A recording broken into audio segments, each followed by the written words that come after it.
Alright guys, welcome back to another video. So today we're going to be talking about the most useless items in Grand Prix Online. Now some of these are just going to be mechanics and some of them are just going to be straight up items. Now not everything on this list is going to be completely useless. They have some use, but in the higher levels or in the end game, no one uses them basically at all. They're just one-time things you use for like jokes. So if you do enjoy this video, be sure to like. If you're new to the channel, be sure to subscribe. Let's get straight into the video. So first on the list is Peli. Now we all know how useless Peli is. Peli has to be top 10 most useless things in this game. And the low levels, I will say it's kind of useful because you need to get Peli for fighting styles, you need Peli for ships, wood, hammer, all that good stuff at the low levels. But once you get in the higher levels, you start getting Peli like it's nothing. Like you can get to max Peli, which is 350k, very easily. I gave my ult account like 100k, like actually two ult accounts 100k, and I got it back within a week. Like it's not hard to get back to max Peli at all. Like you can just play dungeons, you can just do regular NPCs, you can do bosses and get your Peli back like it's nothing. Like Peli is so useless that it's not even used in trading. Like you can't go up to someone and say, yo, let me get a legendary fruit for 350k Peli. No one's gonna take that. At most you might be able to finesse your like a rare, maybe some gear, but even then most people aren't gonna do that trade because they know how useless Peli actually is. Like it's legitimately useless outside of boats and fighting style. It's literally the only two things that you can really use Peli for. There's also another thing you can buy Peli for, but it's also useless, which gets me into my next point, which is potions. Potions are completely useless. They literally have no purpose. Potions are just in the game just to be in the game. The health potion offers an extra health regen, one extra tick of health regen, and the stamina gives an extra tick of stamina regen. Now they stack, they do stack, but the problem with potions are you can only equip one at a time. So even though they stack, you have to drink a potion, go in your inventory, equip it again, drink a potion, go in your inventory, equip it again. You gotta keep doing that over and over. Not only that, you have to do that for both potions. Like you have to do it for the health regen potion and the stamina regen potion. You have to keep doing that. Equip, drink, instead of just having to equip it and you can just drink as many as you want. Now if you could just equip it and drink as many as you want, I think it should stay the way it is right now, where it offers one health regen. You don't have to constantly go in your inventory to equip it. Or they can just change it to where they keep it the way they have it now, but instead of offering like one regen, it gives you like 3 regen, so people actually use it. But you still have to go in your inventory and keep equipping it. So it's like a slower process, but it gains like more reward. Or they can just give it straight up health. Like you just get a chunk of health, like 10% of your health if you drink a health potion, or 10% of your stamina if you drink a stamina potion. Things like that would make potions actually useful, because I literally do not see anybody use potions. I'm pretty sure you can use it in PvP as well, and people still don't use them. Next is going to be bounties. Bounty is the most useless thing ever.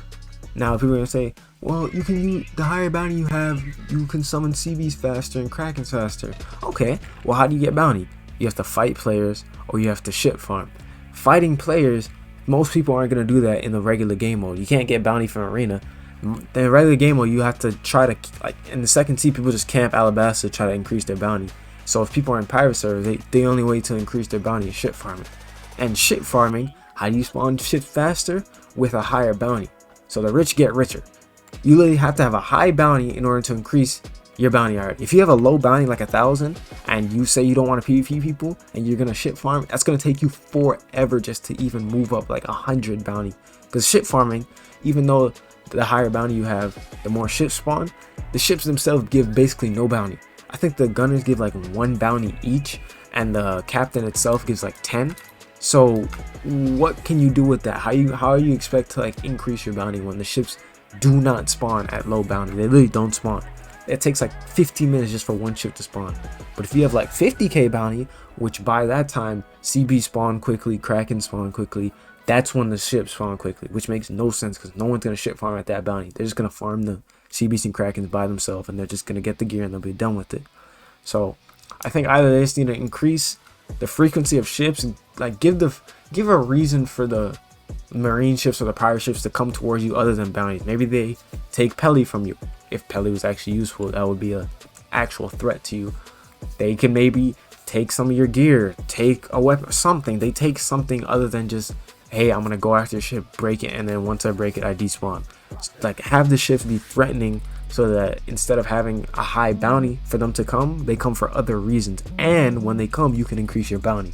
So that might be a little confusing, but it's just something I thought of, because bounty is literally not useful at all, other than CBs and Kraken farming. Once you get the gear, it's literally useless. Next, I want to get into locations. You're probably wondering, what do you mean by locations? There is a lot of places on the map in First Sea and Second Sea where there's a bunch of empty buildings for no reason.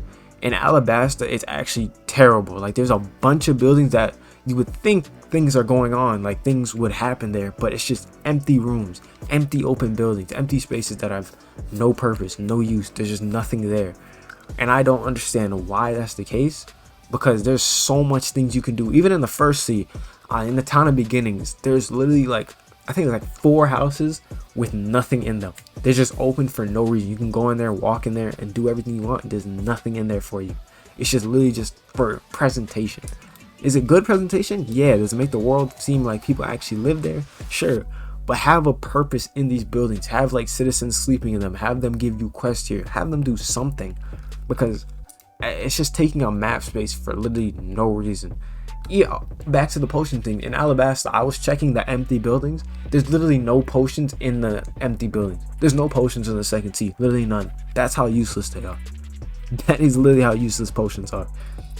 So, potions are useless, bounties are useless, and locations are completely useless. Now, how could they change this? Peli, they can just make Peli harder to get, and you can actually have incentive to get the Peli. All they have to do is just make Peli harder to get. That's literally all they have to do. It's not hard. The people will actually want to use it in trading, have a good economy, have certain items like for example, potions cost 135 Peli, and I have 350k. Of course, I'm gonna be able to get a potion whenever I want. Next is gonna be the potion himself. I already said the fix. Bounty, they can just make it so it's useful in some way. The higher bounty you have more luck in dungeons or something. I don't know, something crazy. Or if you have higher bounty, the higher Peli you can carry. So if you have like 75k bounty, you can carry 75k Peli. If you have 1k bounty, you can carry 1k Peli. So it's an incentive to increase your bounty, and it helps you increase your Peli, since Peli is going to be harder to get if they make the change. Locations, they just need to actually make the locations feel lively, because the locations right now, there's just no reason for this many empty buildings. Like, there's empty buildings everywhere. Yeah, I think there's empty buildings in Skypia as well. That's how like why? It makes no sense. There's potions in Skypia too, but there's empty buildings like everywhere for no reason. So they just need to make the world feel more alive, more active. How Alabasta has citizens roaming around, they should have that in certain locations. Like, I feel like when they added the citizens to Alabasta, they should have added citizens in the First Sea, some places, like some areas, to make it feel more alive. So that's just my opinion on it. That's my opinion on the useless things in the game, things they can fix. Boats are also useless. Basically, they're just used for transportation. There's no real incentive to fight boats or to destroy boats or to hop on boats and raid them. There's really no point. You literally get nothing out of it. So that's my opinion on the useless items. If you did enjoy this video, be sure to like and subscribe, and I'll see y'all in the next one.